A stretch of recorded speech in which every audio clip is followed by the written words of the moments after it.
राधे राधे। जय श्री कृष्ण। प्रेम से बोलिए राधे कृष्ण भगवान जी की जय। भक्तों आइए आज हम सुनते हैं सप्तबार की संपूर्ण व्रत कथा। भक्तों, व्रत कथा केवल सुनने की चीज नहीं, ये तो भगवान से आत्मा के जुड़ने का माध्यम है। जो श्रद्धा और विश्वास से कथा सुनते हैं, भगवान के नाम में मन लगाते हैं, उन पर भगवान की कृपा बरसती है। सच्चे भाव से सुनी गई कथा ही जीवन में सुख, शांति और मनोकामना की पूर्ति लाती है। हे भक्तों, सिर्फ कथा सुनने मात्र से ही फल नहीं मिलता, बल्कि जब मन में भक्ति का भाव और सच्ची श्रद्धा होती है, तब भगवान स्वयं कृपा करते हैं। जो भक्त नियम पूर्वक व्रत रखकर भगवान की कथा सुनते हैं, उनके जीवन से दुख दरिद्रता दूर होकर सुख समृद्धि आती है। और जो भक्त व्रत नहीं भी रखते, केवल श्रद्धा और भक्ति से कथा को सुनते हैं, उन पर भी भगवान की कृपा अवश्य बरसती है, क्योंकि भगवान भावना के भूखे हैं।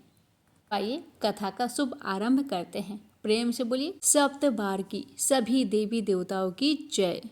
ओम गणेशाय नमः। सोमवार व्रत कथा। किसी नगर में एक धनी व्यापारी रहता था। दूर दूर तक उसका व्यापार फैला हुआ था। नगर के सभी लोग उस व्यापारी का सम्मान करते थे। इतना सब कुछ संपन्न होने के बाद भी वह व्यापारी बहुत दुखी था, क्योंकि उसका कोई पुत्र नहीं था, जिस कारण अपने मृत्यु के पश्चात व्यापार के उत्तराधिकारी की चिंता उसे हमेशा सताती रहती थी। पुत्र प्राप्ति की इच्छा से व्यापारी प्रत्येक सोमवार भगवान शिव का व्रत पूजा किया करता था और शाम के समय शिव मंदिर में जाकर शिव जी के सामने घी का दीपक जलाया करता था। उसकी भक्ति देखकर माँ पार्वती प्रसन्न हो गई और भगवान शिव से उस व्यापारी की मनोकामना पूर्ण करने का निवेदन किया। भगवान शिव बोले, इस संसार में सबको उसके कर्म के अनुसार फल की प्राप्ति होती है। जो प्राणी जैसा कर्म करते हैं, उन्हें वैसा ही फल प्राप्त होता है। शिव जी द्वारा समझाने के बावजूद माँ पार्वती नहीं मानी और उस व्यापारी की मनोकामना पूर्ति हेतु वे शिव जी से बार बार अनुरोध करती रही। अंततः माता के आग्रह को देखकर भगवान भोलेनाथ को उस व्यापारी को पुत्र प्राप्ति का वरदान देना पड़ा। वरदान देने के पश्चात भोलेनाथ माँ पार्वती से बोले, आपके आग्रह पर मैंने पुत्र प्राप्ति का वरदान तो दे दिया, परंतु इसका यह पुत्र 16 वर्ष से अधिक समय तक जीवित नहीं रहेगा। उसी रात भगवान शिव उस व्यापारी के सपने में आए और उसे पुत्र प्राप्ति का वरदान दिया और उसके पुत्र की 16 वर्ष तक जीवित रहने की भी बात बताई। भगवान के वरदान से व्यापारी को खुशी तो हुई, लेकिन पुत्र की अल्पायु की चिंता ने उस खुशी को नष्ट कर दिया। व्यापारी पहले की तरह सोमवार के दिन भगवान शिव का विधिवत व्रत करता रहा। कुछ महीनों के बाद उसके घर एक अति सुंदर बालक ने जन्म लिया और घर में खुशियां ही खुशियां भर गई। बहुत धूमधाम से पुत्र जन्म का समारोह मनाया गया, परंतु व्यापारी को पुत्र जन्म की अधिक खुशी नहीं हुई, क्योंकि उसे पुत्र की अल्प आयु के रहस्य का पता था। जब पुत्र 12 वर्ष का हुआ तो व्यापारी ने उसे उसके मामा के साथ पढ़ने के लिए बनारसी भेज दिया। लड़का अपने मामा के साथ शिक्षा प्राप्त हेतु चल दिया। रास्ते में जहाँ भी मामा भांजे विश्राम हेतु रुकते, वहीं यज्ञ करते और ब्राह्मणों को भोजन कराते। लंबी यात्रा के बाद मामा भांजे एक नगर में पहुँचे। उस दिन नगर के राजा की कन्या का विवाह था, जिस कारण पूरे नगर को सजाया गया था।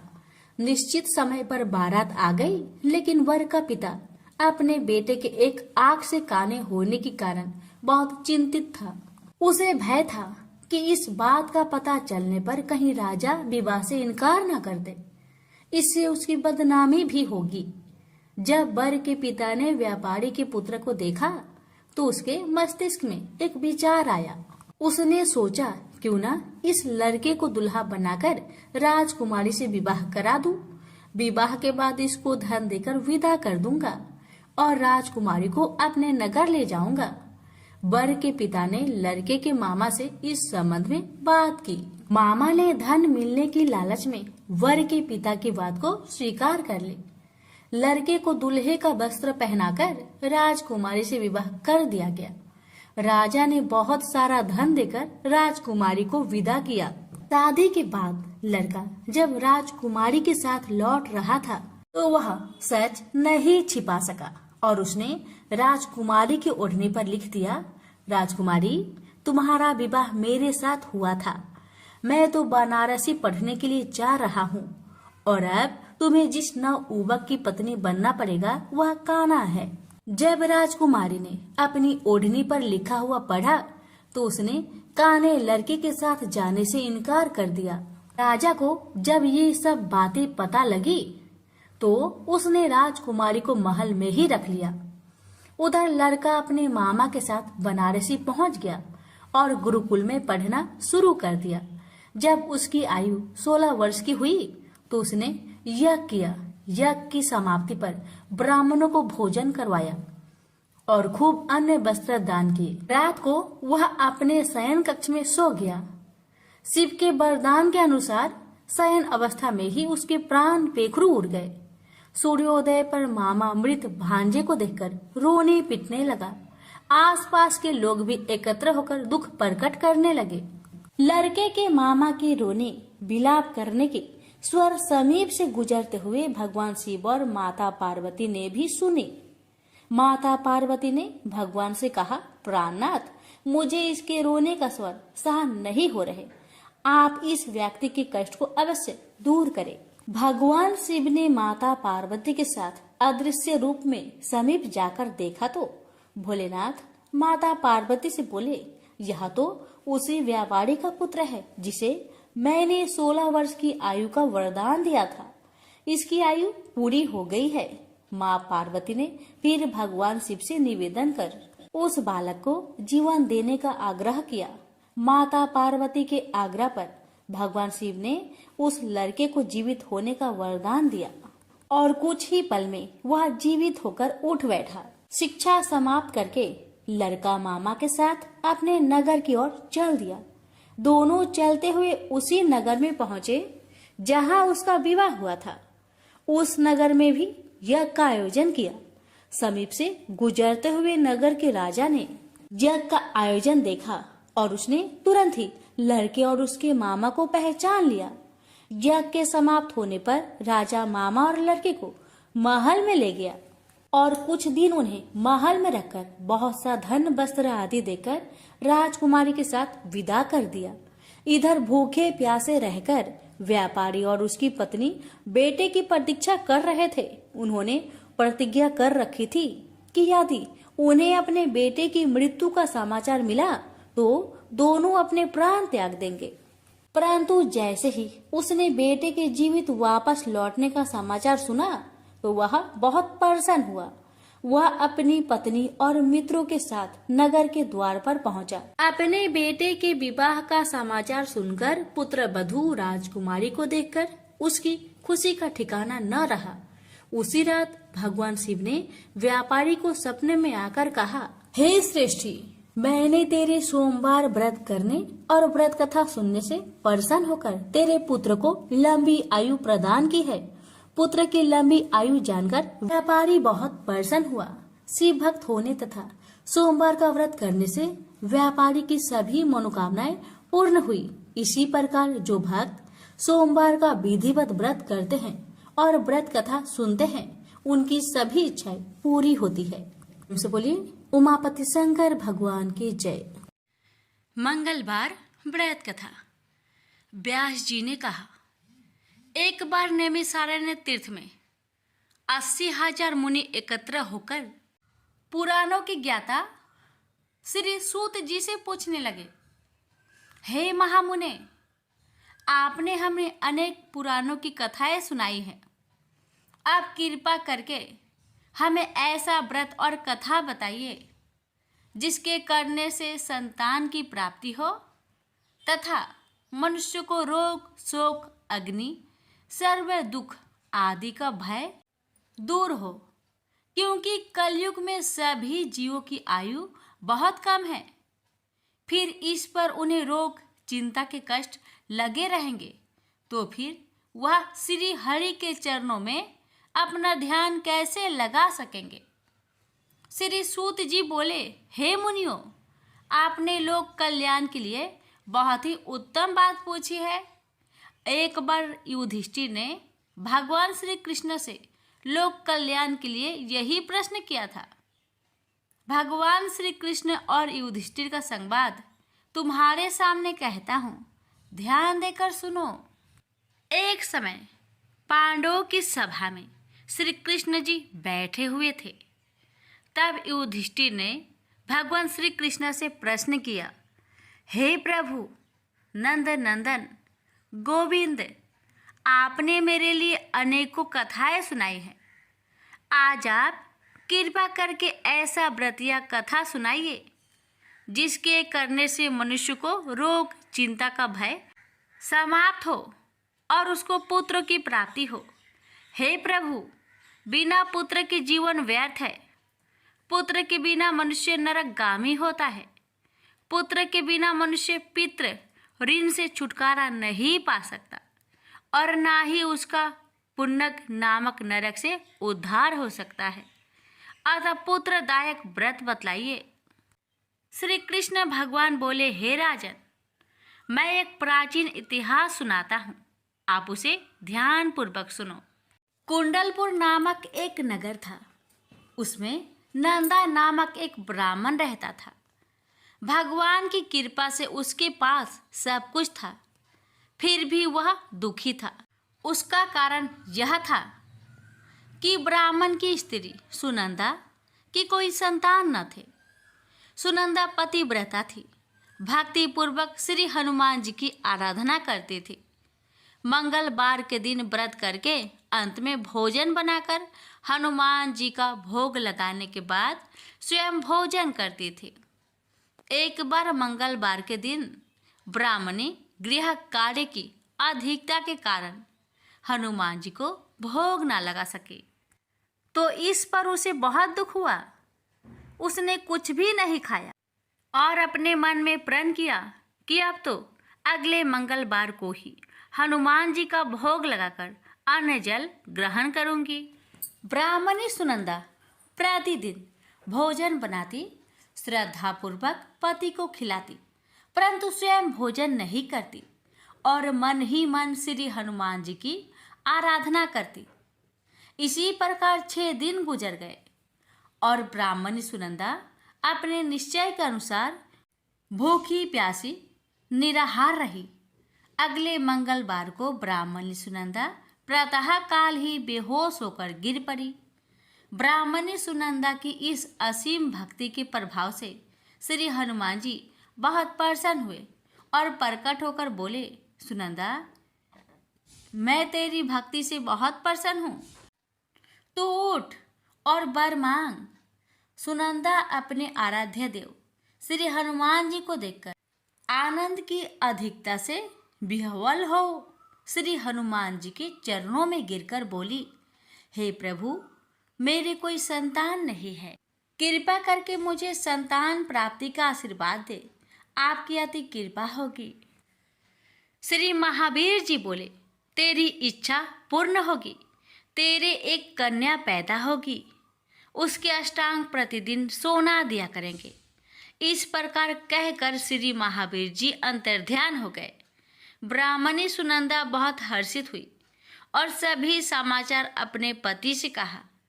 ब्राह्मण देव कन्या का वरदान सुनकर कुछ दुखी हुआ, परंतु सोना मिलने की बात सुनी तो बहुत प्रसन्न हुआ। विचार किया कि ऐसी कन्या के साथ मेरी निर्धनता भी समाप्त हो जाएगी। श्री हनुमान जी की कृपा से वह ब्राह्मणी गर्भवती हुई और 10वें महीने में उसे बहुत ही सुंदर पुत्री प्राप्त हुई। यह बच्ची अपने पिता के घर में ठीक उसी तरह बढ़ने लगी जिस प्रकार शुक्ला पक्ष की चंद्रमा बढ़ता है। 10वें दिन ब्राह्मण ने उस बालिका का नामकरण संस्कार कराया। उसके कुल पुरोहित ने उस बालिका का नाम रत्नावली रखा, क्योंकि यह कन्या सोना प्रदान किया करती थी। इस कन्या ने पूर्व जन्म में बड़े ही विधान से मंगल देव का व्रत किया था। रत्नावली का अष्टांग बहुत सा सोना देता था। उस सोने से नंदा ब्राह्मण बहुत ही धनवान हो गया। अब ब्राह्मणी भी बहुत अभिमानी करने लगी। समय बीतता रहा। अब रत्नावली 10 वर्ष की हो चुकी। एक दिन जब नंदा ब्राह्मण प्रसन्नचित्त था, तब सुनंदा ने अपने पति से कहा, मेरी पुत्री रत्नावली विवाह की योग हो गई है, अतः आप कोई सुंदर तथा योग वर देकर इसका विवाह कर दे। यह सुन ब्राह्मण बोला, अभी तो रत्नावली बहुत छोटी है।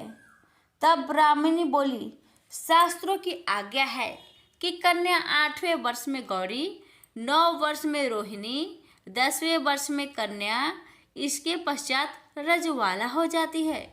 गौरी के दान से पाताल लोक की प्राप्ति होती है। रोहिणी के दान से वैकुंठ लोक की प्राप्ति होती है। कन्या के दान से इंद्रलोक में सुखों की प्राप्ति होती है। अगर हे पतिदेव रजवाला का दान किया जाता है तो घोर नरक की प्राप्ति होती है। इस पर ब्राह्मण बोला, अभी तो रत्नावली मात्र 10 ही वर्ष की है और मैंने तो 16-16 साल की कन्याओं का विवाह कराए हैं, अभी जल्दी क्या है। तब ब्राह्मणी सुनंदा बोली, आपको तो लोभ अधिक हो गया है। शास्त्रों में कहा गया है कि माता पिता और बड़ा भाई रजवाला कन्या को देखते हैं तो वह अवश्य नरकगामी होते हैं। तब ब्राह्मण बोला, अच्छी बात है, कल मैं अवश्य ही योग वर की तलाश में अपना दूत भेजूंगा। दूसरे दिन ब्राह्मण ने अपने दूत को बुलाया और आज्ञा दी कि जैसी सुंदर मेरी कन्या है वैसा ही सुंदर वर उसके लिए तलाश करो। दूत अपने स्वामी की आज्ञा पाकर निकल पड़ा। पंपई नगर में उसने एक सुंदर लड़के को देखा। यह बालक एक ब्राह्मण परिवार का बहुत गुणवान पुत्र था। इसका नाम सोमेश्वर था। दूत ने इस सुंदर व गुणवान ब्राह्मण पुत्र के बारे में अपने स्वामी को पूर्ण विवरण दिया। ब्राह्मण नंदा को भी सोमेश्वर अच्छा लगा और फिर शुभ मुहूर्त में विधि पूर्वक कन्यादान करके ब्राह्मण ब्राह्मणी संतुष्ट हुए। परंतु ब्राह्मण के मन तो लोभ समाया हुआ था। उसने कन्यादान तो कर दिया था, पर वह बहुत खिन्न भी था। उसने विचार किया कि रत्नावली तो अब चली जाएगी और मुझे इससे जो सोना मिलता था वह अब मिलेगा नहीं। मेरे पास जो धन था कुछ तो इसके विवाह में खर्च हो गया और जो शेष बचा है वह भी कुछ दिनों के पश्चात समाप्त हो जाएगा। मैंने तो इसका विवाह करके बहुत बड़ी भूल कर दी है। अब कोई ऐसा उपाय हो कि रत्नावली मेरे घर में ही बनी रहे, अपनी ससुराल ना जावे। लोभ रूपी राक्षस ब्राह्मण के मस्तिष्क पर छाता जा रहा था। रात भर अपनी सैया पर बेचैनी से करवटें बदलते बदलते उसने एक बहुत ही क्रूर निर्णय लिया। उसने विचार किया कि जब रत्नावली को लेकर उसका पति सोमेश्वर अपने घर के लिए जाएगा तो वह मार्ग में छिपकर सोमेश्वर का वध कर देगा और अपनी लड़की को अपने घर ले आएगा, जिससे नियमित रूप से उसे सोना भी मिलता रहेगा और समाज का कोई मनुष्य उसे दोष भी नहीं दे सकेगा। प्रातःकाल हुआ तो नंदा और सुनंदा ने अपने जामाई तथा लड़की को बहुत सारा धन देकर विदा किया। सोमेश्वर अपनी पत्नी रत्नावली को लेकर ससुराल से अपने घर की तरफ चल दिया। ब्राह्मण नंदा महालोभ के वशीभूत हो अपने मति खो चुका था। पाप पुण्य को उसे विचार न रहा था। अपने भयानक व क्रूर निर्णय को कार्य रूप देने के लिए उसने अपने दूत को मार्ग में अपने जामाई का वध करने के लिए भेज दिया था, ताकि रत्नावली से प्राप्त होने वाला सोना उसे हमेशा मिलता रहे और वो कभी निर्धन ना हो। ब्राह्मण के दूत ने अपने स्वामी की आज्ञा का पालन करते हुए उसके जमाई सोमेश्वर का मार्ग में ही वध कर दिया। समाचार प्राप्त कर ब्राह्मण नंदा मार्ग में पहुंचा और रुदन करते अपनी पुत्री रत्नावली से बोला, हे पुत्री, मार्ग में लुटेरों ने तेरे पति का वध कर दिया है। भगवान की इच्छा के आगे किसी का कोई बस नहीं चलता है। अब तू घर चल, वहां पर ही रहकर शेष जीवन व्यतीत करना। जो भाग्य में लिखा है वही होगा। अपने पति की अकाल मृत्यु से रत्नावली बहुत दुखी हुई। करुण क्रंदन व रुदन करते हुए अपने पिता से बोली, हे पिताजी, इस संसार में जिस स्त्री का पति नहीं है उसका जीना व्यर्थ है। मैं अपने पति के साथ ही अपने शरीर को जला दूंगी और सती होकर अपने इस जन्म को माता पिता के नाम को तथा सास ससुर के यश को सार्थक करूंगी। ब्राह्मण नंदा अपनी पुत्री रत्नावली के वचनों को सुनकर बहुत दुखी हुआ। विचार करने लगा, मैंने व्यर्थ ही जमाई वध का पाप अपने सिर लिया। रत्नावली तो उसके पीछे अपने प्राण तक देने को तैयार हो। मेरा तो दोनों तरफ से मरण हो गया। धन तो अब मिलेगा नहीं। जमाई वध के पाप के फलस्वरूप यम यातना भी भुगतनी पड़ेगी। यह सोचकर वह बहुत खिन्न हुआ। सोमेश्वर की चिता बनाई गई। रत्नावली सती होने की इच्छा से अपने पति का सिर अपनी गोद में रखकर चिता में बैठ गई। जैसे ही सोमेश्वर की चिता को अग्नि लगाई गई, वैसे ही प्रसन्न हो मंगलदेव वहां प्रकट हुए और बोले, हे रत्नावली, मैं तेरी पति भक्ति से बहुत प्रसन्न हूँ, तू वर मांग। रत्नावली ने अपने पति का जीवन दान मांगा। तब मंगलदेव बोले, रत्नावली, तेरा पति अजर अमर है, यह महाविद्वान भी होगा और इसके अतिरिक्त तेरी जो इच्छा हो वर मांग। तब रत्नावली बोली, हे ग्रहों के स्वामी, यदि आप मुझ पर प्रसन्न हैं तो मुझे यह वरदान दीजिए कि जो भी मनुष्य मंगलवार के दिन प्रातः काल लाल पुष्प लाल चंदन से पूजा करके आपका स्मरण करे, उसको रोग व्याधि ना हो, सज्जनों का कभी वियोग ना हो, सर्प अग्नि तथा शत्रुओं का भय ना रहे। जो स्त्री मंगलवार का व्रत करे वह कभी विधवा ना हो। मंगलदेव तथास्तु कहकर अंतर्ध्यान हो गए। सोमेश्वर मंगलदेव की कृपा से जीवित हो उठा। रत्नावली अपने पति को पुनः प्राप्त कर बहुत प्रसन्न हुई और मंगलदेव का व्रत प्रत्येक मंगलवार को करके व्रतराज और मंगलदेव की कृपा से इस लोक में सुख ऐश्वर्य को भोगते हुए अंत में अपने पति के साथ स्वर्गलोक को गई। प्रेम से बोलिए मंगल देव की जय। बुधवार की कहानी। बुधवार का दिन भगवान गणेश के साथ साथ बुध देव का भी दिन माना जाता है। कहते हैं इस दिन व्रत रखने से गणपति बप्पा की तो विशेष कृपा प्राप्त होती ही है, साथ ही कुंडली में बुध ग्रह की स्थिति भी मजबूत हो जाती है। जिनकी कुंडली में बुध नीच स्थिति में बैठा हो उन्हें बुधवार का व्रत जरूर रखना चाहिए। साथ ही व्रत रखने वाले लोगों को कथा भी जरूर सुननी चाहिए। आइए श्रवण करते हैं बुधवार व्रत कथा। समतापुर नगर में मधुसूदन नामक एक व्यक्ति रहता था। वह बहुत धनवान था। मधुसूदन का विवाह बलरामपुर नगर की सुंदर लड़की संगीता से हुआ था। एक बार मधुसूदन अपनी पत्नी को लेने बुधवार के दिन बलरामपुर गया। मधुसूदन ने पत्नी की माता पिता से संगीता को विदा कराने के लिए कहा।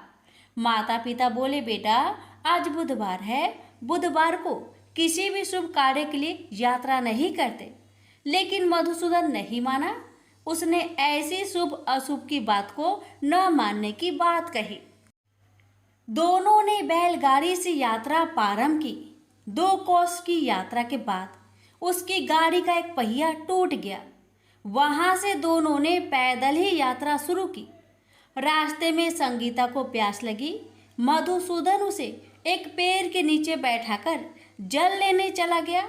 थोड़ी देर बाद जब मधुसूदन कहीं से जल लेकर वापस आया तो वह बुरी तरह हैरान उठा क्योंकि उसकी पत्नी के पास उसी की शकल सूरत का एक दूसरा व्यक्ति बैठा था। संगीता भी मधुसूदन को देखकर हैरान रह गई। वह दोनों में कोई अंतर नहीं कर पाई। मधुसूदन ने उस व्यक्ति से पूछा, तुम कौन हो और मेरी पत्नी के पास क्यों बैठे हो? मधुसूदन की बात सुनकर उस व्यक्ति ने कहा, अरे भाई, यह मेरी पत्नी संगीता है। मैं अपनी पत्नी को ससुराल से विदा कराकर लाया हूँ। लेकिन तुम कौन हो जो मुझसे ऐसा प्रश्न कर रहे हो? मधुसूदन ने कहा, तुम जरूर कोई चोर या ठग हो। यह मेरी पत्नी संगीता है। मैं इसे पेड़ के नीचे बैठाकर जल लेने गया था। इस पर उस व्यक्ति ने कहा, अरे भाई, झूठ तो तुम बोल रहे हो। संगीता को प्यास लगने पर जल लेने तो मैं गया था। मैंने तो जल लाकर अपनी पत्नी को पिला भी दिया। अब तुम चुपचाप यहाँ से चलते बनो, नहीं तो किसी सिपाही को बुलवाकर तुम्हें पकड़वा दूंगा। दोनों एक दूसरे से लड़ने लगे। उन्हें लड़ते देख बहुत से लोग वहां एकत्र हो गए। नगर के कुछ सिपाही भी वहां आ गए। सिपाही उन दोनों को पकड़कर राजा के पास ले गए। सारी कहानी सुनकर राजा भी कोई निर्णय नहीं कर पाया। संगीता भी उन दोनों में से अपने वास्तविक पति को नहीं पहचान पा रही थी। राजा ने दोनों को कारागार में डाल देने के लिए कहा। राजा के फैसले पर असली मधुसूदन भयभीत हो उठा। तभी आकाशवाणी हुई, मधुसूदन, तूने संगीता के माता पिता की बात नहीं मानी और बुधवार के दिन अपनी ससुराल से प्रस्थान किया। यह सब भगवान बुद्ध देव के प्रकोप से हो रहा है। मधुसूदन ने भगवान बुद्ध देव से प्रार्थना की कि हे भगवान बुद्ध देव, मुझे क्षमा कर दीजिए। मुझसे बहुत बड़ी गलती हुई। भविष्य में अब कभी बुधवार के दिन यात्रा नहीं करूंगा और सदैव बुधवार को आपका व्रत किया करूंगा। मधुसूदन के प्रार्थना करने से भगवान बुद्ध देव ने उसे क्षमा कर दिया। तभी दूसरा व्यक्ति राजा के सामने से गायब हो गया। राजा और दूसरे लोग इस चमत्कार को देख हैरान हो गए। भगवान बुद्ध देव की इस अनुकंपा से राजा ने मधुसूदन और उसकी पत्नी को सम्मानपूर्वक विदा किया। कुछ दूर चलने पर रास्ते में उन्हें बैलगाड़ी मिल गई। बैलगाड़ी का टूटा हुआ पहिया भी जुड़ा हुआ था। दोनों उसमें बैठकर समतापुर की ओर चल दिए। मधुसूदन और उसकी पत्नी संगीता दोनों बुधवार को व्रत करते हुए आनंद पूर्वक जीवन यापन करने लगे। इस तरह भगवान बुद्ध देव की कृपा से उनके यहाँ खुशियाँ बरसने लगी। इस तरह जो स्त्री पुरुष विधिवत बुधवार का व्रत करके व्रत कथा सुनते हैं, भगवान बुद्ध देव उनके सभी कष्ट को दूर करते हैं। प्रेम से बोलिए बुद्ध देव की जय। प्राचीन समय की बात है। एक नगर में एक बड़ा व्यापारी रहता था।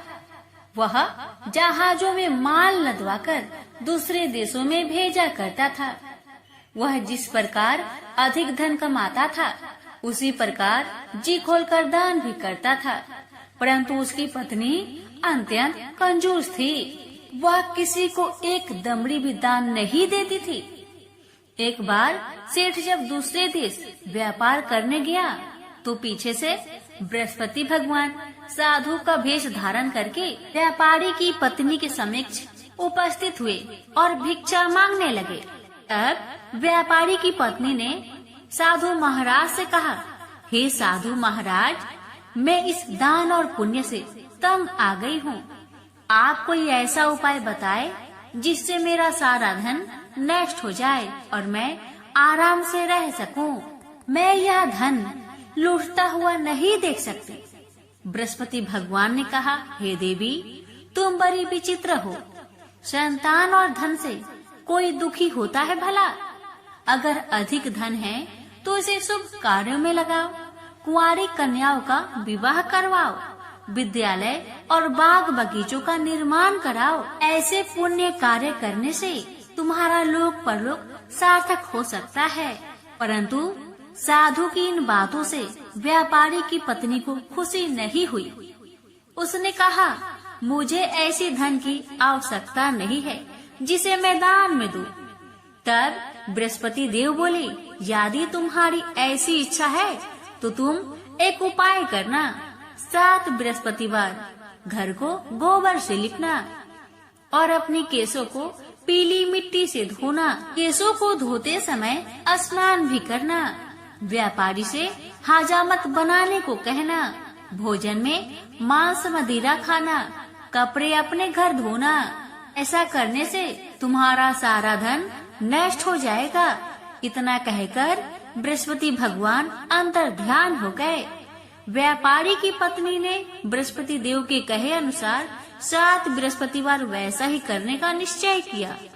केवल 3 बृहस्पतिवार बीते कि उसके समस्त धन संपत्ति नष्ट हो गई और वह परलोक सिधार गई। जब व्यापारी वापस आया तो उसने देखा कि उसका सब कुछ नष्ट हो चुका है। यह देखकर व्यापारी ने अपनी पुत्री को सत्वाना दी और दूसरे नगर में जाकर बस गया। वहाँ वह जंगल से लकड़ी काटकर लाता और शहर में बेचता था। इस तरह वह अपना जीवन व्यतीत करने लगा। एक दिन उसकी पुत्री ने दही खाने की इच्छा प्रकट की, लेकिन व्यापारी के पास दही खरीदने के पैसे नहीं थे।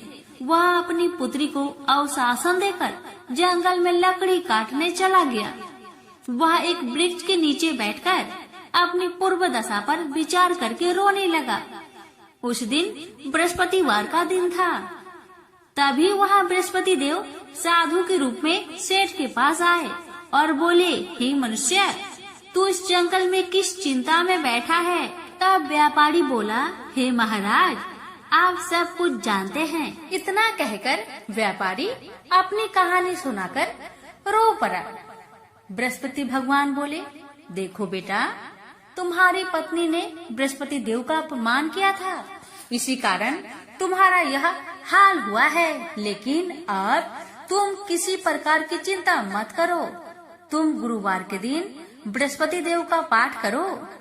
2 पैसे के चने और गुड़ को लेकर जल के लोटे में शक्कर डालकर वह अमृत और प्रसाद अपने परिवार के सदस्यों और कथा सुनने वालों को बांट दो।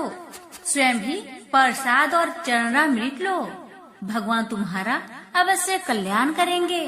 साधु की बात सुनकर व्यापारी बोला, महाराज, मुझे तो इतना भी नहीं बचता कि मैं अपनी पुत्री को दही लाकर दे सकूं। इस पर साधु महाराज जी बोले, तुम लकड़ियां शहर में बेचने जाना। तुम्हें लकड़ियों के दाम पहले से चौगुने मिलेंगे, जिससे तुम्हारे सारे कार्य सिद्ध हो जाएंगे। उसने लकड़ियां काटी और शहर में लकड़ियां बेचने चल पड़ा।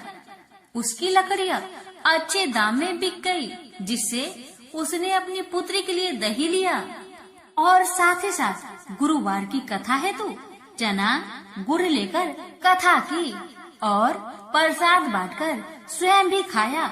उसी दिन से उसकी सभी कठिनाइयां दूर होने लगी, परंतु अगले बृहस्पतिवार को वह कथा करना भूल गया। अगले दिन वहाँ के राजा ने एक बड़े यज्ञ का आयोजन कर पूरे नगर के लोगों के लिए भोजन का आयोजन किया। राजा की आज्ञा अनुसार पूरा नगर राजा के महल में भोज करने गया, लेकिन व्यापारी व उसकी पुत्री तनिक विलंब से पहुँचे। अतः उन दोनों को राजा ने महल में ले जाकर भोजन कराया।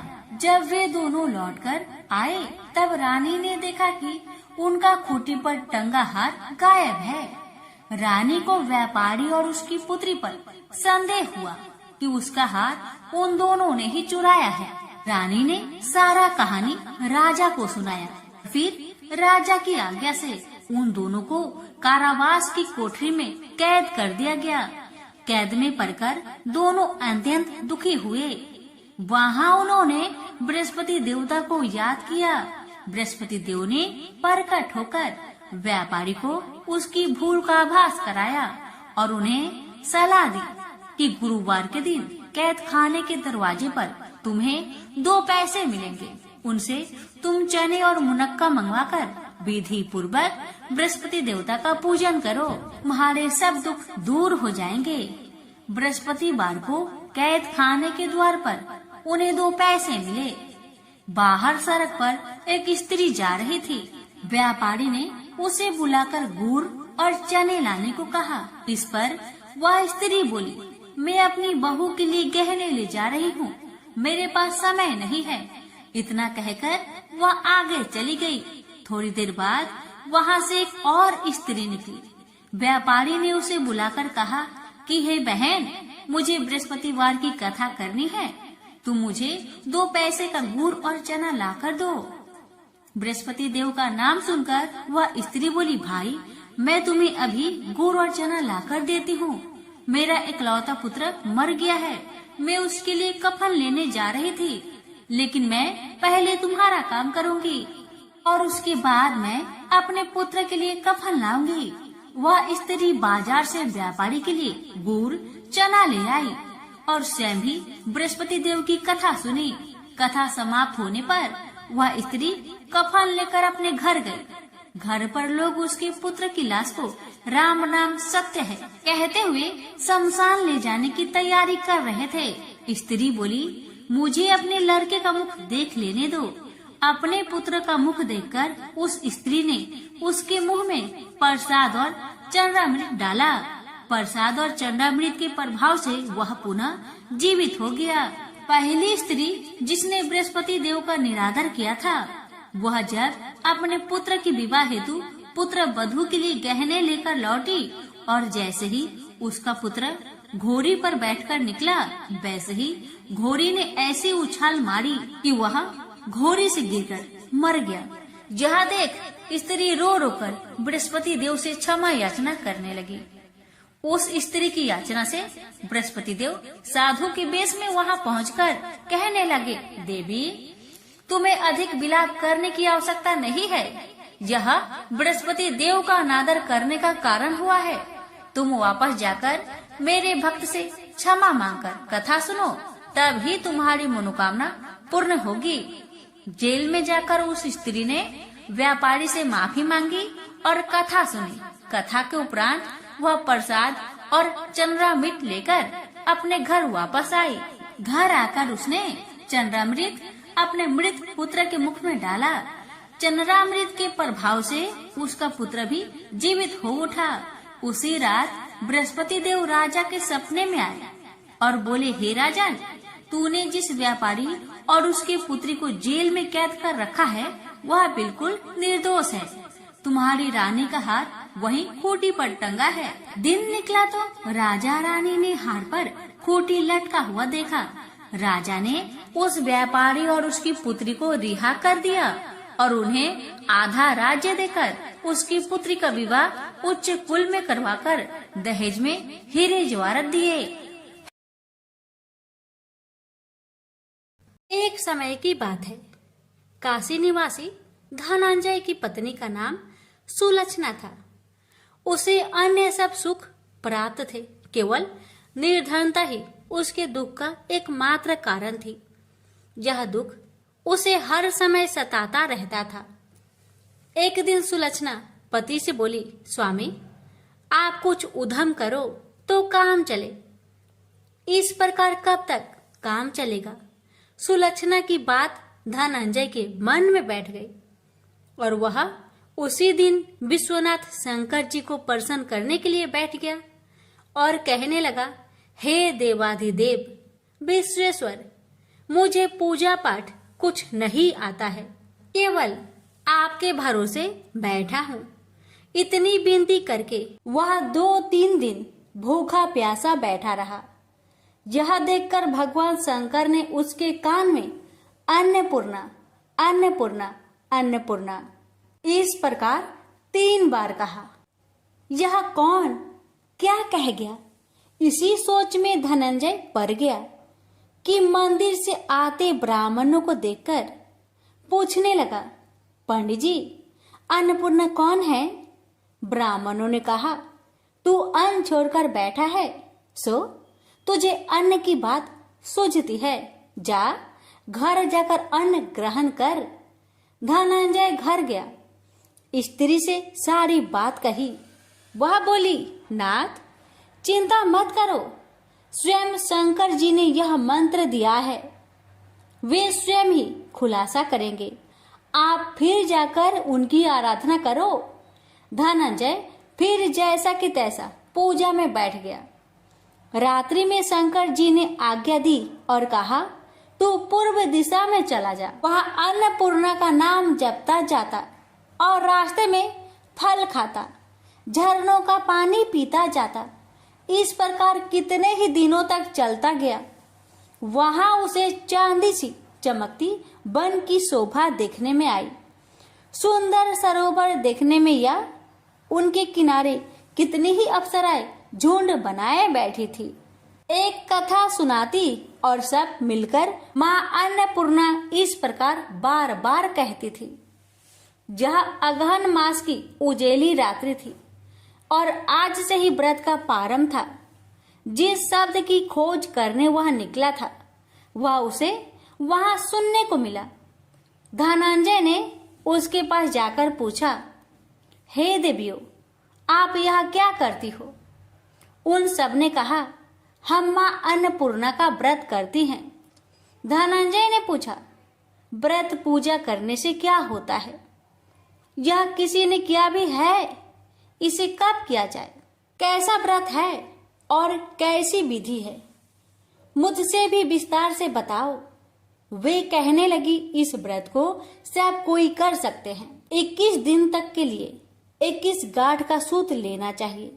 21 दिन यानी न बने तो एक दिन उपवास करे, या भी ना बने तो केवल कथा सुनकर प्रसाद ले।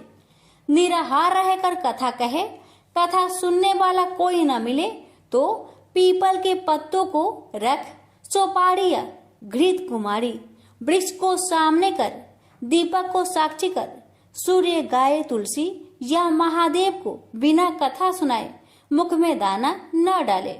यदि भूल से कुछ पड़ जाए तो एक दिवस फिर उपवास करे।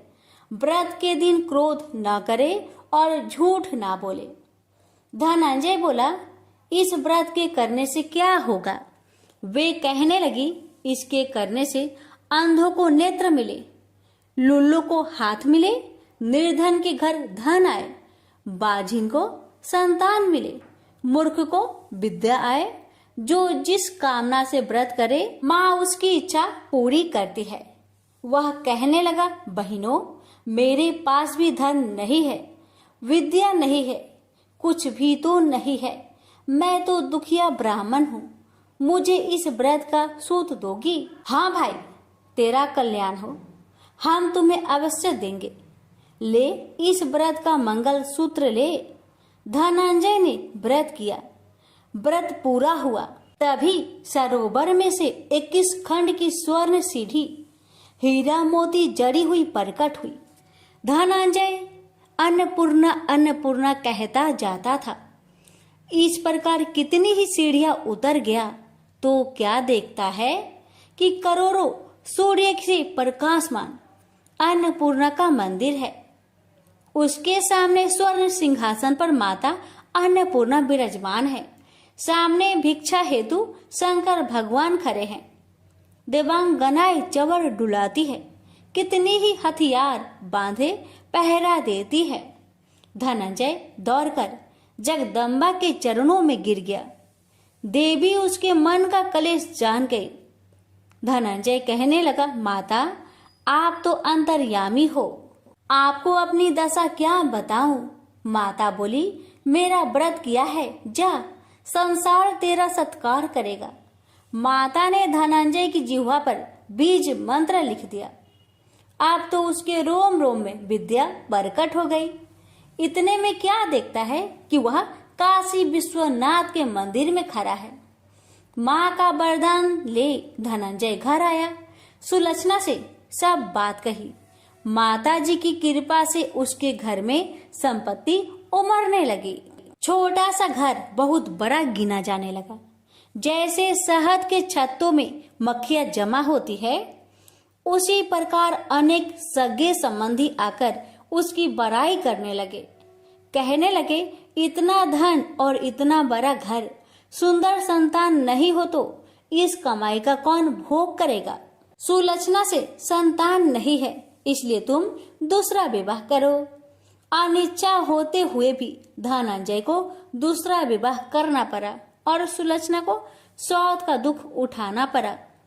इस प्रकार दिन बीतते गए और अगहन मास आया। नए बंधन से बंधे पति से सुलक्षणा ने कहलाया कि हम व्रत के प्रभाव से सुखी हुए हैं, इस कारण यह व्रत छोड़ना नहीं चाहिए। यह माता जी का प्रताप है जो हम इतने संपन्न और सुखी हैं। सुलक्षणा की बात सुन धनंजय उसके यहाँ आया और व्रत में बैठ गया।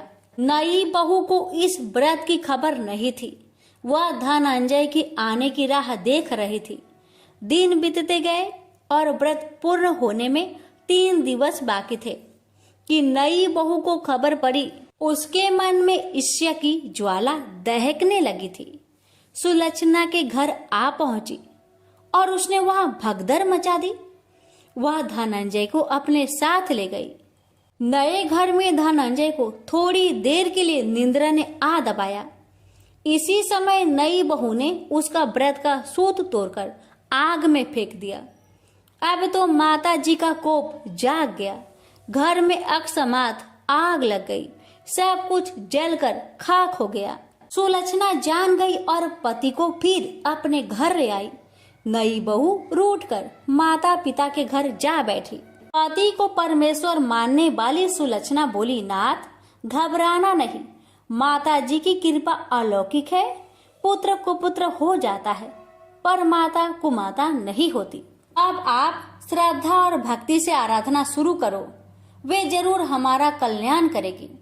धनंजय फिर माता के पीछे पड़ गया। फिर वही सरोवर सीढ़ी प्रकट हुई।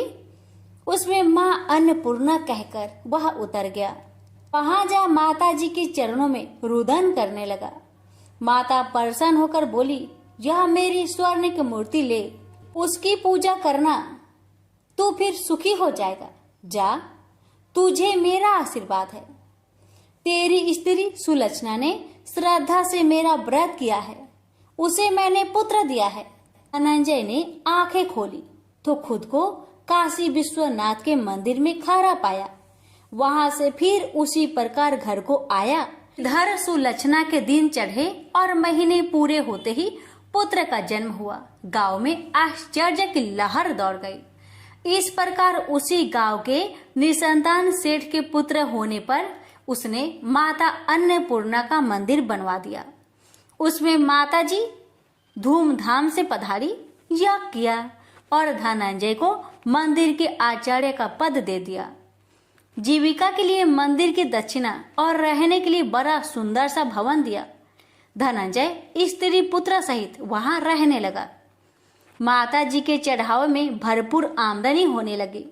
उधर नई बहू के पिता के घर डाका पड़ा, सब लूट गया। वे भीख मांगकर पेट भरने लगे। सुलक्षणा ने यह सुना तो उन्हें बुला भेजा, अलग घर में रख लिया और उनके अन्न वस्त्र का प्रबंध कर दिया। धनंजय, सुलक्षणा और उसका पुत्र माता जी की कृपा से आनंद से रहने लगे। माता जी ने जैसे इनके भंडार भरे वैसे सबके भंडार भरे। हे माता, अगर आपकी कथा कहने में हमसे कोई गलती हुई हो उसे क्षमा करना और अपने सभी भक्तों की सभी मनोकामना को पूर्ण करना। प्रेम से बोलिए अन्नपूर्णा माता की जय। हर हर महादेव, माता पार्वती की जय। शनिवार व्रत कथा। एक ब्राह्मण को सपने में नीली घोड़ी पर नीली कपड़े पहने एक आदमी दिखाई देता था और कहता है, हे ब्राह्मण देवता, मैं तेरे लगूंगा। ब्राह्मण घबरा कर उठ गया। अगले दिन यही सपना उसे फिर आता है। यह सपना उसे रोज आने लगा। वह परेशान हो गया और चिंता के मारे दुबला होने लगा। उसकी पत्नी ने कारण पूछा तो उसने सपने के बारे में बताया। ब्राह्मणी बोली, वे अवश्य ही शनि महाराज होंगे। अब की बार दिखे तो कहना लग जाओ, पर 1.25 पहर से ज्यादा मत लगना। उस दिन सपने आने पर ब्राह्मण ने कहा, लग जाओ, पर कितने समय के लिए लगोगे? शनि जी बोले, 7.5 वर्ष का लगूंगा। ब्राह्मण ने कहा, क्षमा करे शनि जी, इतना भारी तो मुझसे झेला नहीं जाएगा। तब शनि जी बोले, तो 5 वर्ष का लग जाऊंगा। ब्राह्मण बोला, यह भी मेरे लिए ज्यादा है। शनि जी बोले, 2.5 साल का लग जाऊं। ब्राह्मण ने मना किया तो शनि जी कहने लगे, 1.25 पहर का तो लगूंगा ही, इतना तो कोढ़ी कलंगी भिखारी के भी लग जाता हूँ। तब ब्राह्मण ने कहा, ठीक है। ब्राह्मण को 1.25 पहर की शनि की दशा लग गई। ब्राह्मण ने नींद से जागकर ब्राह्मण से कहा, मेरे 1.25 पहर शनि की दशा लग गई है, इसलिए मैं जंगल में जाकर यह समय बिताऊंगा। मेरे लिए खाने पीने का सामान बांध दे। मेरे पीछे से किसी से लड़ाई झगड़ा ना हो, इसका ध्यान रखना। ज्यादातर घर में ही रहना, बच्चों का भी ध्यान रखना। इस 1.25 पहर के समय में कोई गाली भी दे तो चुपचाप सुन लेना, बहस मत करना। यह सब समझाकर ब्राह्मण जंगल में चला गया। जंगल में ब्राह्मण एक पीपल के पेड़ के नीचे बैठ गया और हनुमान जी का पाठ करने लगा। 1 पहर बीत गया। ब्राह्मण ने सोचा, बाकी बचा समय रास्ते में बीत जाएगा, इसलिए वहां से चल दिया। रास्ते में एक बाड़ी में मतीरे लगे देखे। माली से एक मतीरा खरीदा, पोटली में बांधा और आगे बढ़ा। आगे एक आदमी मिला जो असल में शनिदेव थे। ब्राह्मण से पूछा, पोटली में क्या है? उसने कहा, मतीरा है। शनिदेव बोले, दिखाओ। ब्राह्मण ने पोटली खोली। उसमें राजकुमार का कटा हुआ खून से लथपथ सिर दिखा। शनिदेव ब्राह्मण को राजा के पास ले गए और कहा कि इस ब्राह्मण ने राजकुमार की हत्या कर दी है। इसके पास पोटली में राजकुमार का सिर है। राजा ने कहा, मैं यह नहीं देख सकता, इस ब्राह्मण को सूली पर चढ़ा दो। राजा के यहाँ हाहाकार मच गया। ब्राह्मण को सूली पर चढ़ाने से पहले पूछा गया कि उसकी कोई आखिरी इच्छा हो तो बताए। ब्राह्मण ने सोचा, किसी तरह 1.25 पहर पूरा करना होगा। उसने कहा, वहाँ रोज बालाजी की कथा सुनता है। मरने से पहले अंतिम बार बालाजी की कथा सुनना चाहता हूँ। ब्राह्मण को कथा सुनाने का प्रबंध किया गया। कथा कहते कहते 1.25 पहर पूरा हो गया। शनि की दशा टलते ही राजकुमार शिकार खेलकर लौटता हुआ दिखाई दिया। राजकुमार को आता देख राजा बहुत खुश हुआ, लेकिन उसे निर्दोष ब्राह्मण की हत्या का दोष लगने का डर सताने लगा। उसने तुरंत घोड़सवार सैनिकों को ब्राह्मण को आदर सहित ले आने के लिए भेजा। ब्राह्मण राज दरबार में आया तो राजा ने क्षमा मांगी और पोटली दिखाने के लिए कहा। पोटली खोली तो उसमें मतीरा था। राजा ने इन सब के बारे में पूछा तो ब्राह्मण ने बताया, मुझे 1.25 पहर की शनिचर की दशा लगी थी, इस कारण यह सब तमाशा हुआ। राजा ने पूछा, यह दशा कैसे टलती है? ब्राह्मण बोला, राजा, यह सेठ के लगे तो काला हाथी या काला घोड़ा दान करे, गरीब के लगे तो पीपल की पूजा करे तब बोले, साचा शनिचर कहिए, जाके पाओ सदा ही पढ़िए।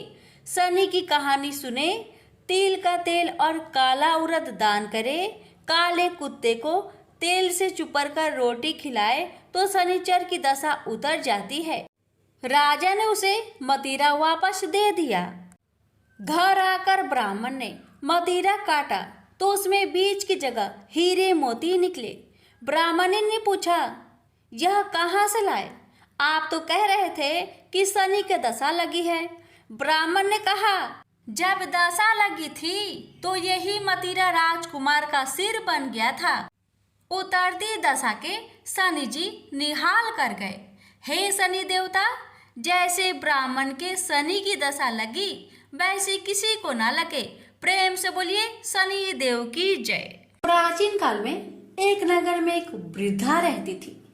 उसका नियम था कि वह हर रविवार घर आंगन गोबर से लिपकर भोजन तैयार करती और सूर्य देव को भोग लगाकर ही भोजन करती थी। ऐसा व्रत करने से उसका घर अनेक प्रकार से धन्य धान्य से पूर्ण हो गया। श्री हरि की कृपा से घर में किसी प्रकार की विघ्न या दुख नहीं था। सब प्रकार से घर में आनंद रहता था। इस तरह कुछ दिन बीत जाने पर उसकी एक पड़ोसन, जिसकी गौ का गोबर वह वृद्ध लाया करती थी, विचार करने लगी कि यह वृद्ध सर्वदा मेरी गौ का गोबर ले जाती है, इसलिए अपनी गौ को घर के भीतर बांधने लगे। वृद्धा को गोबर न मिलने से रविवार के दिन अपने घर को न लिप सकी, इसलिए उसने न तो भोजन बनाया न भगवान को भोग लगाया तथा स्वयं भी उसने भोजन नहीं किया। इस प्रकार उसने निराहार व्रत किया। रात्रि हो गई और वह भूखी सो गई। रात्रि में भगवान ने उसे स्वप्न दिया और भोजन न बनाने तथा लगाने का कारण पूछा। वृद्धा ने गोबर न मिलने का कारण सुनाया। तब भगवान ने कहा कि माता, हम तुमको ऐसी गौ देते हैं जिससे सभी इच्छाएं पूर्ण होती है, क्योंकि तुम हमेशा रविवार को गौ के गोबर से लिपकर भोजन बनाकर मेरा भोग लगाकर खुद भोजन करती हो।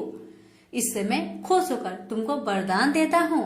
निर्धन को धन और बाज स्त्रियों को पुत्र देकर दुखों को दूर करता हूँ तथा अंत समय में मोक्ष देता हूँ। सपने में ऐसा वरदान देकर भगवान तो अंतर्ध्यान हो गए और वृद्धा की आँख खुली तो वह देखती है कि आंगन में एक अति सुंदर गौ और बछड़ा बंधे हुए हैं। वह गाय और बछड़े को देखकर अति प्रसन्न हुई और उसको घर के बाहर बांध दिया और वही खाने को चारा डाल दिया। जब उसकी पड़ोसन वृद्धा ने घर के बाहर एक अति सुंदर गौ और बछड़े को देखा तो देश के कारण उसका हृदय जल उठा और उसने देखा कि गाय ने सोने का गोबर किया है, तो वह उस गाय का गोबर ले गई और अपनी गाय का गोबर उसकी जगह रख गई। वह नित्य प्रति ऐसा ही करती रही और सीधी साधी वृद्धा को इसकी खबर नहीं होने दी। तब सर्वव्यापी ईश्वर ने सोचा कि चालाक पड़ोसन के कर्म से वृद्धा ठगी जा रही है, तो ईश्वर ने संध्या के समय अपनी माया से बड़े जोर की आंधी चला दी। वृद्धा ने आंधी के भय से अपनी गौ को भीतर बांध लिया। प्रातःकाल जब वृद्धा ने देखा कि गौ ने सोने का गोबर दिया तो उसके आश्चर्य की सीमा न रही और वह प्रतिदिन गौ को घर के भीतर ही बांधने लगी। उधर पड़ोसन ने देखा कि बुढ़िया गौ को घर के भीतर बांधने लगी है और उसका सोने का गोबर उठाने का दांव नहीं चलता, तो वह ईर्ष्या और डाह से जल उठी और कुछ उपाय न देखकर पड़ोसन ने उस देश के राजा की सभा में जाकर कहा, महाराज, मेरे पड़ोस में एक वृद्धा के पास ऐसा गौ है जो आप जैसे राजा के ही योग है। वह नित्य सोने का गोबर देती है। आप उस सोने से प्रजा का पालन करिए। वह वृद्धा इतने सोने का क्या करेगी? राजा ने यह बात सुनकर अपने दूतों को वृद्धा के घर से गौ लाने की आज्ञा दी। वृद्धा प्रातः ईश्वर का भोग लगा भोजन ग्रहण करने जा ही रही थी कि राजा के कर्मचारी गौ को खोलकर ले गए। वृद्धा काफी रोई चिल्लाई, किंतु कर्मचारियों के समक्ष कोई क्या कहता। उस दिन वृद्धा गौ के वियोग में भोजन न खा सकी और रात भर रो रो कर ईश्वर से गौ को पुनः पाने के लिए प्रार्थना करती रही। उधर राजा गौ को देखकर बहुत प्रसन्न हुआ, लेकिन सुबह जैसे ही वह उठा, सारा महल गोबर से भरा दिखाई देने लगा। राजा यह देख घबरा गया। भगवान ने रात्रि में राजा को सपने में कहा कि हे राजा, गाय वृद्धा को लौटाने में तेरा भला है। उसके रविवार के व्रत से प्रसन्न होकर मैंने उसे गाय दी थी। प्रातः होते ही राजा ने वृद्धा को बुलवाकर बहुत से धन के साथ सम्मान सहित गौ बछड़ा लौटा दिया। उसके पड़ोसिन को बुलाकर उचित दंड दिया। इतना करने के बाद राजा के महल से गंदगी दूर हो गई। उसी दिन से राजा ने नगर वासियों को आदेश दिया कि राज्य की तथा अपनी समस्त मनोकामनाओं की पूर्ति के लिए रविवार का व्रत रखा करो। व्रत करने से नगर के लोग सुखी जीवन व्यतीत करने लगे। कोई भी बीमार तथा प्रकृति का प्रकोप उस नगर पर नहीं होता था। सारी प्रजा सुख से रहने लगे। प्रेम से बोलिए सूर्य नारायण की जय। आप सुनिए सूर्य नारायण की आरती। जय जय जय रवि देव, जय जय जय रवि देव, रजनीपति मदहारी, सतलद जीवन दाता, पद पद मन मधुकारी, हे दीन मन दाता, जग के हे रवि देव, जय जय जय स्वादेव।